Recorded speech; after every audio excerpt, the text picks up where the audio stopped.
साहेब घ्या बोला बोला त्यांना बोलून घ्या ना आपण. त्यांनी तुम्हाला बैठक घेण्याचं आश्वासन दिलं, संपला विषय. नाही नाही अध्यक्ष घ्या. महोदय, हा, घ्या. आज जे बोला. आपल्या समोर जे थोडक्यात लक्षवेधी आलेली आहे,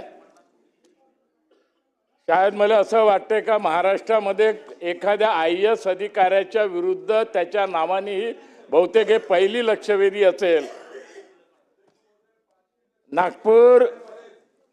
नागपूर महानगरपालिकेमध्ये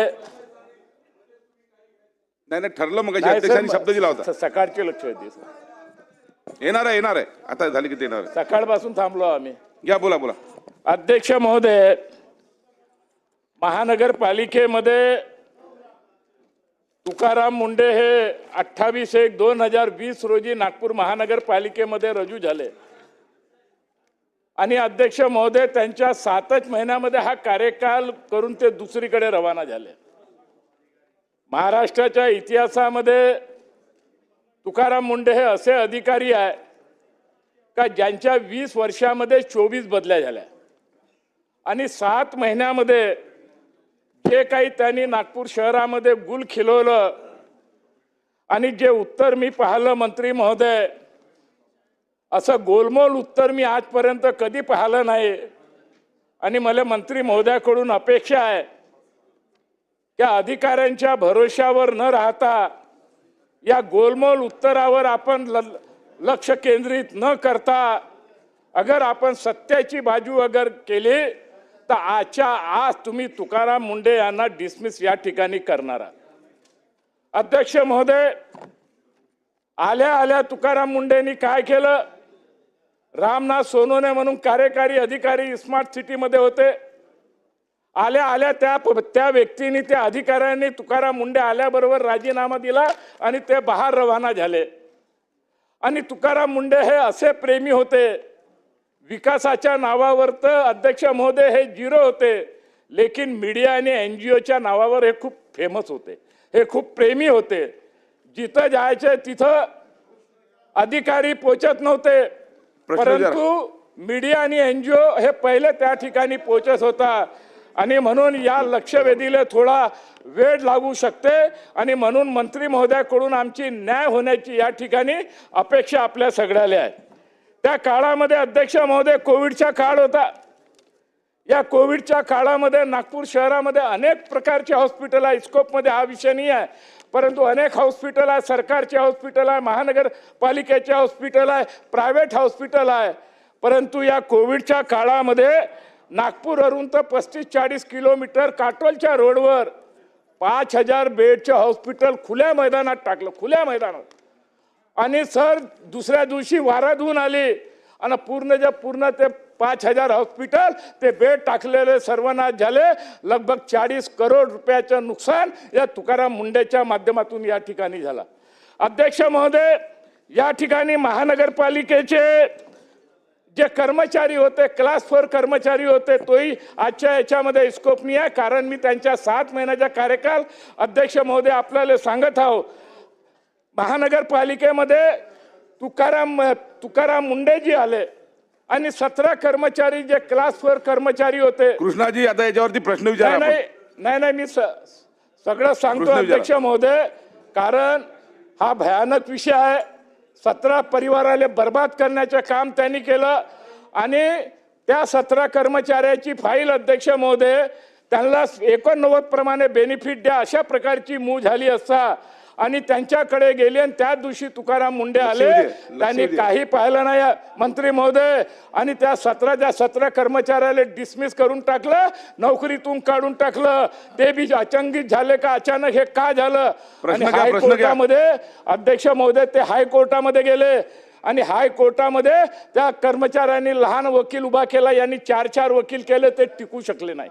आणि म्हणून अध्यक्ष महोदय तुकाराम मुंडे साहेबाला स्मार्ट सिटीचा अधिकार नव्हता. स्मार्ट सिटीमध्ये त्यांनी हस्तक्षेप केलं. स्मार्ट सिटीच्या माध्यमातून लगभग 18-19 करोड रुपयाचे पर्टिक्युलर एका कॉन्ट्रॅक्टरले बिल देण्याचे काम केलं. ते बोर्डाचे मेंबर सुद्धा नव्हते, संचालक सुद्धा नव्हते. कृष्णा खोपडेजी, आपण प्रश्न विचारायचा होता. हा प्रश्न विचारा. त्याच्यानंतर मी सांगतो. हा. अध्यक्ष महोदय, त्यावेळेस महापौर संदीप जोशी यांनी स्मार्ट सिटीच्या सेक्रेटरीला पत्र देऊन विचारलं का स्मार्ट सिटीचे संचालक तुकाराम मुंडे आहे का? त्यांनी म्हटलं नाही. स्मार्ट सिटीमध्ये हस्तक्षेप करण्याचा अधिकार त्यांना आहे का? त्यांनी म्हणलं नाही. आणि म्हणून हे तिन्ही उत्तर स्मार्ट सिटीच्या सेक्रेटरीनी त्या ठिकाणी दिलं. आणि या व्यक्तीने ज्या महिला 2 अधिकारी होत्या मंत्री महोदय, ज्या महिलांनी त्या फाईलवर सही केली नाही, एका महिलेला त्याने रवी भवनच्या कॉटेजमध्ये बोलवलं आणि तिथं त्या मुलीला टॉर्चर केलं. ते रडत रडत बाहेर निघाली. आणि दुसऱ्या महिला अधिकारी ते कॉर्पोरेशनच्या ऑफिसमध्ये बोलवलं, तिला टॉर्चर केलं. ते रडू रडू त्या ठिकाणी निघाले. प्रश्न घ्या त्याच्यावर. अध्यक्ष महोदय, मी प्रश्न बी घेणार आहोत आणि मंत्री महोदयाकडून मागणी बी करणार आहोत. या संदर्भात अध्यक्ष महोदय, माजी महापौर संदीप जोशी साहेबांनी, अध्यक्ष महोदय, मी पहिले सांगितलंय कोणी अधिकाऱ्याचा बचाव करण्याचा प्रयत्न करू नये, कोणी अधिकाऱ्याचा बचाव करण्याचा प्रयत्न करू नये. अध्यक्ष महोदय, मी पहिले सांगितलंय का या लक्षवेधीला वेळ लागेल. अध्यक्ष महोदय, संदीप जोशी महापौर असताना त्यांनी बाय पुरावे सहित सदर पोलीस स्टेशनमध्ये गुन्हा दाखल केला. आणि महाराष्ट्राच्या इतिहासामध्ये IAS अधिकाऱ्याच्या विरुद्ध 2 महिला अधिकाऱ्यांनी सुद्धा सदर पोलीस स्टेशनमध्ये तक्रार दाखल केली. आणि तुकाराम मुंडे जो अजेंडा त्यांना बनवायला सांगते तर लिखित मध्ये सांगते इसके परिणाम गलत होंगे. अशा प्रकारची धमकी देणारा अधिकारी, अशा प्रकारचे वर्षण करणारे अधिकारी. याच्यामध्ये महिला आयोगकडे जेव्हा प्रकरण गेलं, अध्यक्ष महोदय, काल वडट्टीवार साहेबांनी क्लीन चिट दिली आहे. परंतु याच्यामध्ये तुम्ही प्रश्न विचारल्यानंतर आम्ही पुढे जाऊ. प्रश्न विचारा आपल्याच्यावरचे, या लक्षवेधीवरचे पॉइंटेड प्रश्न विचारा. अध्यक्ष महोदय, मी महिला आयोगाचं सांगतो, कारण वडट्टीवार साहेबांनी जेव्हा परवा सांगितलं, चुकीच्या माहितीच्या आधारे त्यांनी सांगितलं. आणि म्हणून महिला आयोगाने बी म्हटलंय का तुकाराम मुंडे यांनी गंभीर परिणामाची धमकी दिली होती आणि त्यामुळे ते मानसिक छळ त्या महिलांच्या त्या ठिकाणी झालेला होता. आणि म्हणून अध्यक्ष महोदय, मंत्री महोदयांना माझी विनंती आहे का या प्रकरणामध्ये, कारण हे पूर्ण प्रकरण 7 महिने ते नागपूर महानगरपालिकेमध्ये होते, स्मार्ट सिटीचा अधिकार नसताना त्यांनी दुरुपयोग केला. 7 महिन्याच्या महानगरपालिकेच्या कारभारामध्ये त्यांनी हस्तक्षेप केला. सरकारच्या ओव्हर रूल करून 17 कर्मचाऱ्याला त्यांनी काढलं. आणि म्हणून मंत्री महोदय, माझी विनंती आपल्याला आहे का या सगळ्या प्रकरणाचे पाहिलं. खोपडे साहेब, आपण प्रश्न विचारत नसाल तुम्ही पुढची लक्षवेधी पुकारतो. झालं ना पुढची पुकारतो मी. आपण जर प्रश्न विचारत नसाल तर. मंत्री महोदय, माझी या ठिकाणी आपल्याला विनंती आहे का तुकाराम मुंडेने जे प्रकरण या ठिकाणी केलं त्यांना तातडीने आपण डिसमिस करावं. नंबर 2 या संपूर्ण प्रकरणाची चौकशी मुख्य सचिव आणि पोलीस महासंचालकाच्या वतीने करावी. नंबर 3, जे 17 कर्मचाऱ्याला त्यांनी डिसमिस केलं ते हायकोर्टामध्ये हे करू शकले नाही. एकनाथराव शिंदे साहेबांनी अनेक वेळा मिटिंगा बोलवल्या, परंतु वेळेअभावी ते होऊ शकले नाही. आणि म्हणून हायकोर्टामध्ये आपण एफिडेव्हिट देऊ शकतो का? अध्यक्ष महोदय, सन्मान्य सदस्यांनी ज्या तुकाराम मुंडेंबद्दल या ठिकाणी ही लक्षवेधी आणलेली आहे त्या संदर्भातली काही माहिती मला आपल्या मार्फत सदनाला या ठिकाणी द्यायची आहे. स्मार्ट सिटीच्या बाबतीमध्ये तुकाराम मुंडेंची चौकशी व्हावी अशा पद्धतीची मागणी सन्मान्य सदस्यांनी केलेली आहे. परंतु त्यावेळी कोविडच्या कालावधीमध्ये तुकाराम मुंडेंनी स्मार्ट सिटीची कामं नक्की बघितली याच्याबद्दल दुमत असण्याचं काही कारण नाही. पण ती कशासाठी बघितली, का बघितली याच्यासाठी देखील एक पार्श्वभूमी होती. मुंबईचे BMCचे आयुक्त हे स्मार्ट सिटीचं हे काम बघणार होते, परंतु कोविडच्या संपूर्ण त्या वातावरणामध्ये त्यांना सांगितलेलं होतं की या संदर्भामध्ये आपण आयुक्त म्हणून ही कामं बघावी. त्याच्यानंतर त्याची ऑर्डर देखील तत्कालीन मुख्यमंत्र्यांनी काढलेली होती. काही कालावधी न काढली, पण त्याच्यानंतर मुख्यमंत्र्यांनी त्यांची ऑर्डर देखील काढलेली होती. सन्मान्य सदस्यांनी 20 कोटी रुपयाच्या बिलाचा जो या ठिकाणी उल्लेख केला त्याच्या संदर्भामध्ये 2 इन्क्वायरी त्यांच्या चालू होत्या. त्याच्यातली एक इन्क्वायरी ही पोलिसांच्या मार्फत चालू होती आणि त्या अधिकाऱ्यांनी जी माहिती घेतली, अहवाल दिला, त्याच्यामधनं देखील त्यांना क्लीन चिट मिळालेली आहे. आणि दुसरी इन्क्वायरी त्यांची चालू होती ती EOW कडनं चालू होती, आर्थिक गुन्हे शाखेकडनं, आणि त्याचा अहवाल देखील माझ्याकडे आहे. त्या अहवालामध्ये त्यांनी 20/11/2025ला स्पष्ट अहवाल शासनाला असा दिला आहे की स्मार्ट सिटी नागपूर यांची जी काही CEO म्हणून नेमणूक केलेली होती त्याच्यामध्ये 16 कोटी की 18 कोटी रुपयाचं जे देयक काढलेलं होतं ते देखील योग्य प्रक्रिया राबवूनच काढलेलं होतं असं EOWचं म्हणणं आहे. दुसरं म्हणणं आहे की सदर आर्थिक व्यवहार कंपनीने ठरावाद्वारे मंजूर केलेला आहे, त्याच्यामुळे याच्यामध्ये कुठचाही गैरव्यवहार झालेला नाही असा अहवाल EOWनं सादर केलेला आहे. दुसऱ्या 2 महिला भगिनींच्या बाबतीमध्ये सन्मान्य सदस्यांनी जो मुद्दा मांडला त्याच्यामध्ये रस्तोगी मॅडमच्या अध्यक्षतेखाली एक समिती आहे, त्याच्यामध्ये अनेक महिला वरिष्ठ अधिकारी त्याची चौकशी करतायत. ती चौकशी देखील शेवटच्या टप्प्यामध्ये आलेली आहे. तो अहवाल ज्यावेळी आपल्याकडे प्राप्त होईल त्यावेळीच आपण ती कारवाई करू शकतो. तो अहवाल प्राप्त झाल्यानंतर सन्मान्य सदस्यांनी जी भूमिका एका विषयाची मांडलेली आहे, कारण एक विषय तर तुम्हाला मी सांगितलं आर्थिक व्यवहाराच्या बाबतीमध्ये EOWने त्यांना क्लीन चिट दिलेली आहे, परंतु महिला भगिनींच्या बाबतीमध्ये जो प्रसंग घडला आहे असं सन्मान्य सदस्यांनी सांगितले. त्याची चौकशी सुरू आहे. त्याचा अहवाल 15 ते 20 दिवसामध्ये किंवा 1 महिन्यामध्ये शासनाकडे येईल आणि त्याच्यामध्ये जे काय नमूद असेल त्या पद्धतीनं कारवाई केली जाईल. चला नाही दटके बोला. अध्यक्ष महोदय, नाही, दटकेला बोल. एक एक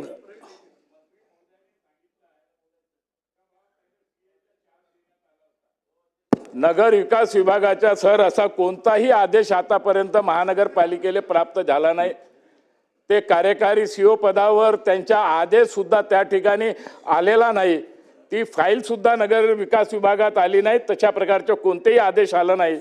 अध्यक्ष महोदय, इतकं मोठं प्रकरण हे घडलं तरी या पदाले 5 वर्ष अगोदर केलेल्या भ्रष्टाचाराचे आता 20 ऑक्टोबर रोजी त्याचे आदेश त्या पदावर होते म्हणून आज हे आदेश काढणं हे कोणत्या कायद्यात बसते? अध्यक्ष महोदय, मंत्री महोदय, हे आदेश आपण तडकाफडकी पहिले हे आदेशच आपण रद्द करण्याची आवश्यकता आहे.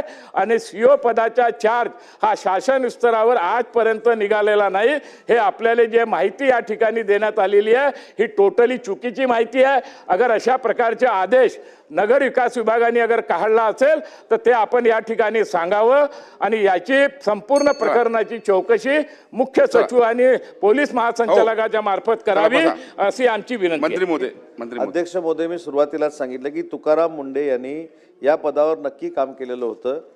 त्याला कार्योत्तर मंजुरी देखील दिलेली गेलेली होती. तत्कालीन मुख्यमंत्र्यांची त्याच्यावर सही देखील आहे आणि त्यांनी जे काम केलेलं होतं ते काम त्यावेळेचे तत्कालीन BMCचे आयुक्त जे आहेत त्यांच्या सूचनेप्रमाणे त्यांनी काम केलेलं होतं आणि याच्यामध्ये कुठेही फाईलवर असं दिसत नाही की त्यांनी स्वतःच्या अधिकाराचा वापर करून अन्य काही केलं असं फाईलवर दिसत नाही.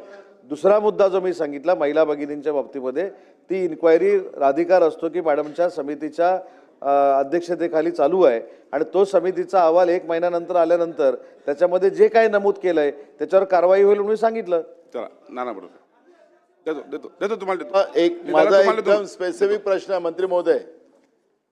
या स्मार्ट सिटीवर, कारण की नागपूर हे स्मार्ट सिटीमध्ये आहे आपली, त्या स्मार्ट सिटीवर आतापर्यंत झालेले पैसे किती खर्च झालेत ते एक उत्तर द्या. तुकाराम मुंढेंचा तो काय असेल तो हिशोब तुमच्याजवळ आहे, पण आतापर्यंत झालेले पैसे किती खर्च झालेत ते नियमानं झाले की नियमबाह्य झालेत, आणि स्मार्ट सिटीमध्ये काय काय उपाययोजना आपण करताय.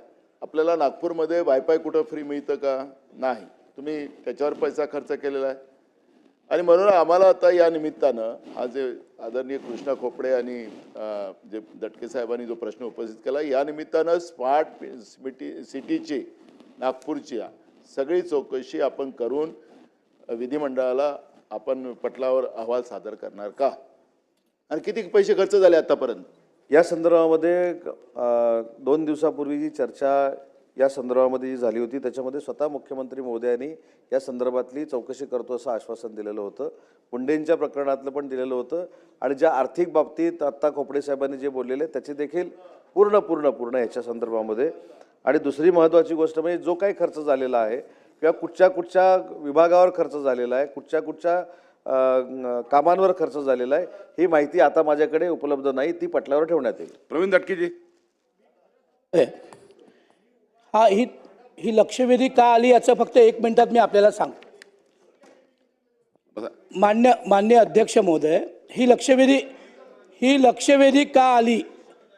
नाही, एक मिनिट मी सांगतोय. बोला सर मला एक दटकेजी प्रश्न विचारा आपण. सर एक मिनिट मला ही लक्षवेधी का मांडावी लागली याचं पहिले तुम्हाला सांगतो. एक पत्र आलं बसून सर, बोला. एक पत्र आलं 20 ऑक्टोबर 2025ला. एक पत्र आलं, ते पत्र आलं धनंजय भागवतांच्या सहीचं. ते पत्र आहे, मी श्री तुकाराम मुंडे भापरसे तत्कालीन महानगरपालिका आयुक्त नागपूर यांच्या मुख्य कार्यकारी अधिकारी स्मार्ट सिटी नागपूर या पदावरील नियुक्ती शासनाने कार्योत्तर मान्यता देण्यात येत आहे, त्या अनुषंगाने कारवाई करावी. मुद्दा एवढाच आहे की माननीय सामंत साहेबांनी पत्र दिलं. हे प्रवीण परदेशींचा आदेश आहे. हा आदेश मी पटलावर ठेवतो तुमच्याकडे. या आदेशात प्रवीण परदेशींनी काय म्हटलं? या आदेशात संदीप जोशींनी विचारलेल्या सर्व प्रश्नांचं उत्तर प्रवीण परदेशींनी दिले आणि त्यात स्पष्ट म्हटलं की आम्ही असा कुठलाही आदेश तुकाराम मुंडेंना दिला नव्हता. मी हा कागद, हा आदेश पटलावर ठेवतो. नंबर 1. नंबर 2, माननीय संदीप जोशींनी माननीय मुख्यमंत्र्यांना, तत्कालीन मुख्यमंत्र्यांना आणि तत्कालीन मुख्य सचिवांना एक पत्र लिहिलं होतं. त्याचंही उत्तर सर मी वाचून दाखवतो. याच्यात 3 प्रश्न विचारले होते की आपण सीओचा चार्ज दिला होता का? त्यांनी स्पष्ट सांगितलं दिला नाही. कुठल्याही चेकवर सही करण्याचा अधिकार दिला होता का? कुठलेही दिले नाही. आणि त्यांची ही नियुक्ती कायदेशीर आहे का? सचिवांनी सांगितलं कुठलेही कायदेशीर नाही. आमचं एवढंच म्हणणं आहे की आणि माननीय सामंत साहेबांनी जे उत्तर दिलं, त्यांनी कोट केलं तत्कालीन आयुक्त जे सध्या पुण्याचे पोलीस आयुक्त आहे अमितेश कुमार, त्यांनी एक संदर्भ दिला. अशा 2 तक्रारी आल्या होत्या आणि या तक्रारीच्या अनुषंगाने कारवाई सुरू आहे. सर, कारवाई झाली तक्रार झाली 2020मध्ये आणि आज आपण कार्योत्तर मंजुरी देतो 2025मध्ये. याच्या मागे काहीतरी हेतू आहे का? मग जर FIR झाला 2020मध्ये आणि 2025मध्ये, माझं सर अनेकांनी भाषणं दिली आहेत. भास्करराव, आपण फार सिनियर सदस्य आहे, माझी विनंती आहे की भाषण नाही द्यायचं आम्हाला बिलकुल नाही द्यायचं भाषण. अरे बसून आपसात बोलू नका माझ्याकडून. माननीय अध्यक्ष महोदय, आमचं स्पष्ट म्हणणं आहे, हे पत्र आत्ता काढण्याची काय गरज होती? नंबर 1. नंबर 2, EOW आणि पोलिसांनी जी कारवाई केली आहे त्याचा रिपोर्ट जर माननीय मंत्री महोदयांकडे असेल तो त्यांनी माननीय अध्यक्षांकडे द्यावा किंवा तो जाहीर करावा. नंबर 3, पटलावर ठेवावा. नंबर 3, ज्या 2 महिला अधिकाऱ्यांनी तक्रार केली होती त्या बाबतीत केंद्रीय महिला आयोगाकडे अजूनही कारवाई सुरू आहे.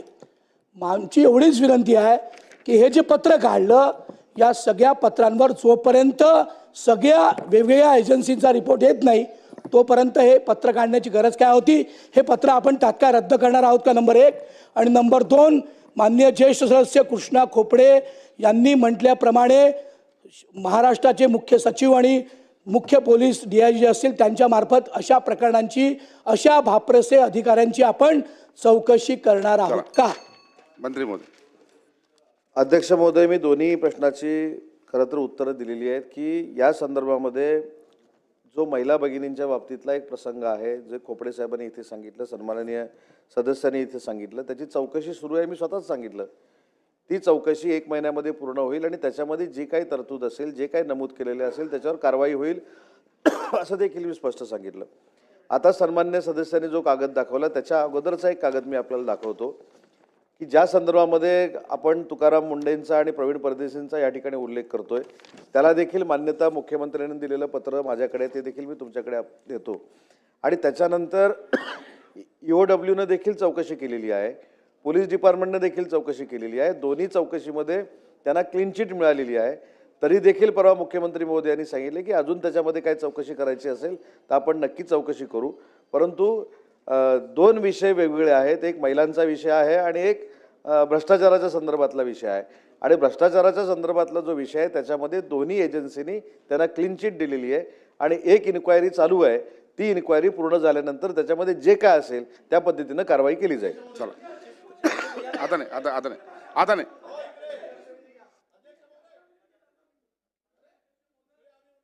अध्यक्ष महोदय, हे जर पोलीस विभाग आणि EOWनी जर क्लीन चिट दिली आहे तर माझी मंत्री महोदयांना विनंती आहे की ती त्यांनी सभागृहाच्या पटलावर ठेवावी. एवढीच माझी आपण मंत्री महोदयांना सूचना करावी किंवा निर्देश द्यावे की ती त्यांनी पटलावर ठेवावी.